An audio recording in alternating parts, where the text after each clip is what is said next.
Halo, ketemu lagi di Saya Anime. Sekarang gue akan membahas salah satu anime yang cukup banyak diperbincangkan di tahun 2020 kemarin. Judulnya Gleipnir, yaitu anime bertema aksi yang berhubungan sama superpower, supernatural, serta ada unsur-unsur ecchi-nya. Ya udah, nggak usah lama-lama, let's go, kita langsung bahas.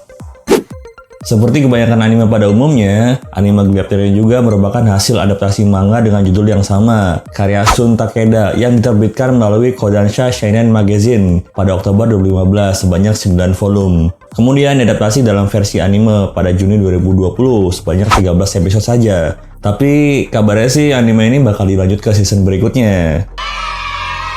Nah, seperti yang udah gue bilang sebelumnya, anime ini cukup banyak diperbincangkan. Lantaran, meski hanya dibuat sebanyak 13 episode saja, tapi anime ini punya jalan cerita yang unik, yaitu tentang alien atau makhluk asing yang memberikan kekuatan aneh kepada orang-orang tertentu melalui koin. Dan yang membuat anime ini semakin menarik adalah dimasukkannya nuansa ecchi atau yang menjurus-jurus. Seperti apa nuansa ecchi di anime ini, nanti gue kasih tahu di bagian akhir. Sekarang kita bahas sinopsis singkatnya dulu. Seperti yang udah gue sebutkan sebelumnya, bahwa anime ini berhubungan sama alien, superpower, supernatural, dan hal-hal sejenisnya. Nah, dari awal juga kita diberitahu bahwa kehidupan di bumi mulai berubah nggak normal seiring kemunculan monster-monster aneh yang misterius. Hal itu mempengaruhi kehidupan Shuichi Kagaya, seorang siswa SMA yang menjadi pusat cerita di anime ini.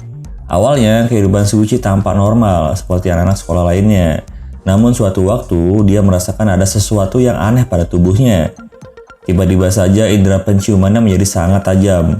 Bukan hanya itu, dia juga bisa mengenali dan mengetahui secara pasti jarak dari benda-benda atau sesuatu yang tercium aroma di hidungnya tersebut. Sampai pada suatu malam, ketika Shuichi sedang pergi membeli minuman, tiba-tiba dia mencium bau rumah terbakar. Dan di dalam rumah yang terbakar tersebut, dia juga mencium bau tubuh seseorang. Entah karena penasaran atau itu hanya instingnya, Shuichi justru menghampiri rumah yang mirip sebuah gudang tersebut. Api benar-benar berkobar sangat besar, dan dia tahu bahwa seseorang sedang terjebak di dalamnya. Meski dia ingin menolong, tapi Shuichi nggak bisa berbuat apa-apa, lantaran api juga sangat besar. Nah, keinginan kuatnya untuk menolong itulah yang memicu munculnya kekuatan monster dalam tubuh Shuichi. Seketika itu, Shuichi berubah bentuk menjadi monster berwujud maskot atau kostum boneka anjing. Setelah berhasil menyelamatkan gadis tersebut, Shuichi meninggalkannya sambil berharap nggak ada orang lain yang melihatnya. Tapi keesokan harinya, gadis itu muncul di hadapan Shuichi dengan mengenakan seragam sekolah yang sama dengannya.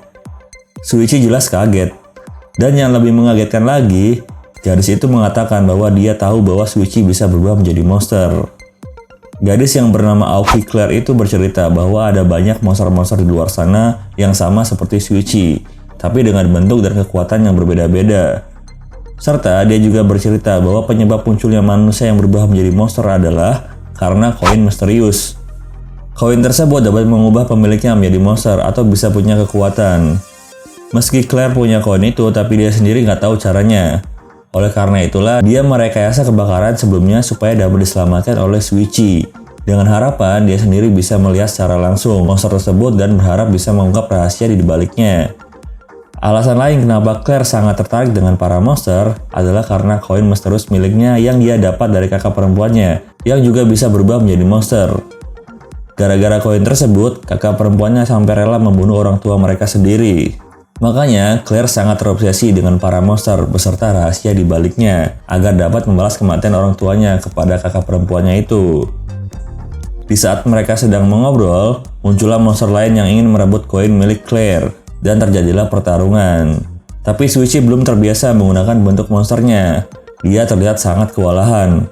Nah, pada akhirnya mereka pun berhasil mengalahkan monster tersebut, meski dengan susah payah. Setelah itu, mereka mendapatkan info tentang keberadaan makhluk luar angkasa yang menciptakan koin misterius beserta semua kekuatan monster di dunia. Claire pun memaksa Shuichi untuk ikut menemui makhluk luar angkasa tersebut.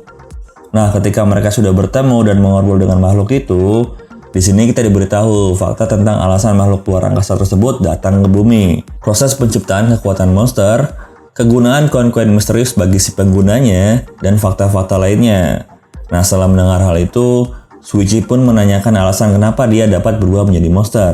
Padahal dia sama sekali nggak pernah memakai koin dan nggak tahu tentang koin misterius itu. Nah, si makhluk luar angkasa hanya menjawab, kekuatan koin itu bisa digunakan untuk melakukan apapun. Jadi bisa jadi, kekuatan koin bisa digunakan untuk mengubah orang lain menjadi monster. Nah, singkat cerita, setelah pertemuan mereka dengan si pencipta monster, mereka menjadi lebih tertarik untuk mengungkap misteri mereka masing-masing. Shuichi ingin mengungkap siapa orang yang mengubahnya menjadi monster beserta alasannya. Sedangkan Claire ingin mengungkap kekuatan monster kakaknya dan ingin menemukan cara untuk mengalahkannya.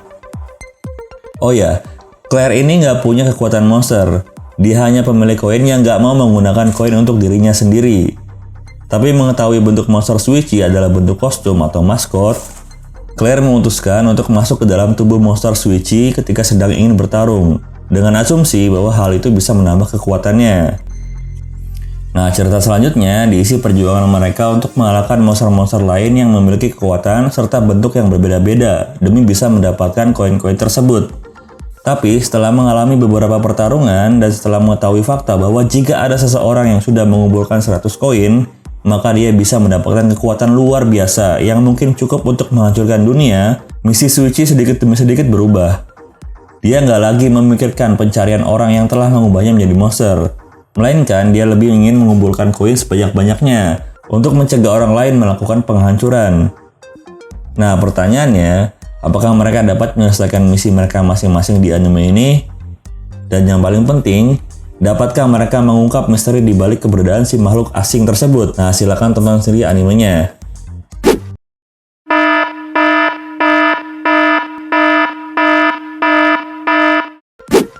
Banyak yang bilang bahwa anime ini nggak jelas, lantaran jalan ceritanya yang bikin bingung.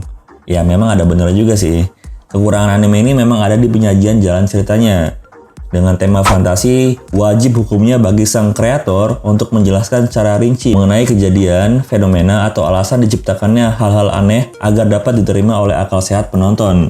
Dan agar penonton pun mengerti betul mengenai semua penyebab terjadinya fenomena yang sedang diangkat. Ya, contohlah anime Naruto, Bleach, atau One Piece. Nah, alasan kenapa anime-anime itu bisa terus eksis dan banyak penggemarnya adalah ya karena sang kreator bisa menjelaskan dengan sangat baik fenomena yang sedang diangkat. Misalnya, dari mana kekuatan-kekuatan para tokohnya berasal, sejarah atau penyebab konflik yang dimulai, hingga motivasi tokoh-tokohnya pun digambarkan dengan sangat jelas meski secara bertahap.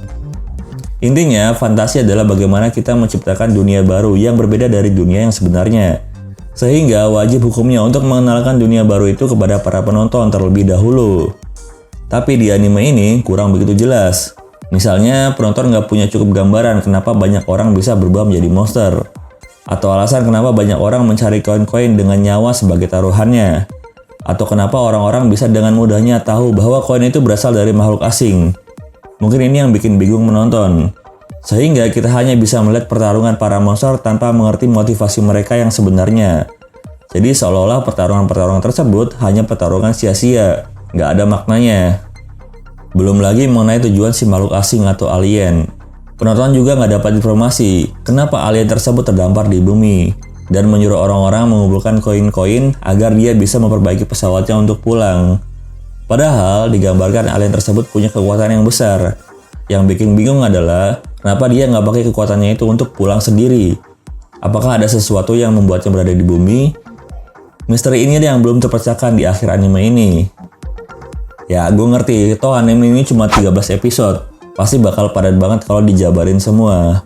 Nah, coba anime ini dibuat lebih panjang episodenya, seperti anime-anime fantasi terkenal lainnya. Jadi sang kreator bisa punya cukup banyak waktu untuk menjelaskan kejadian demi kejadian secara lebih detail.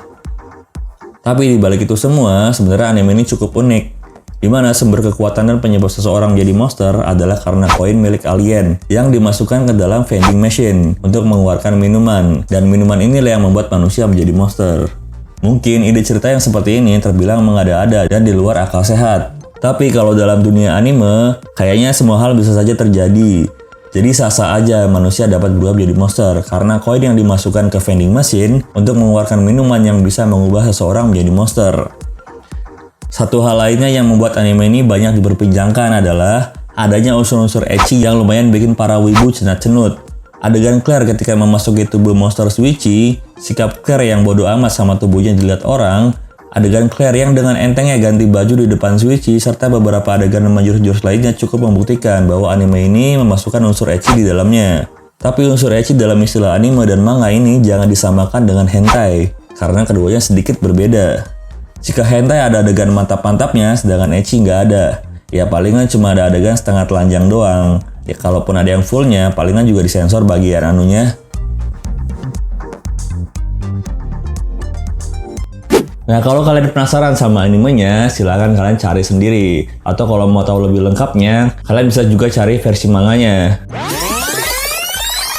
Oke, segitu dulu saya Nimo kali ini. Tonton terus video-video lainnya di kanal ini. Dan nantikan ulasan-ulasan kami selanjutnya. Kalau gitu gue pamit. Terima kasih untuk teman-teman semua yang sudah mendukung kanal ini dari awal atau yang baru bergabung. Kami akan terus mencoba menghibur kalian semua dengan tayangan-tayangan kami. Jadi dukung terus ya. Oh ya, satu lagi. Sungai, selokan, dan jalan bukan tempat sampah ya. Ingat itu.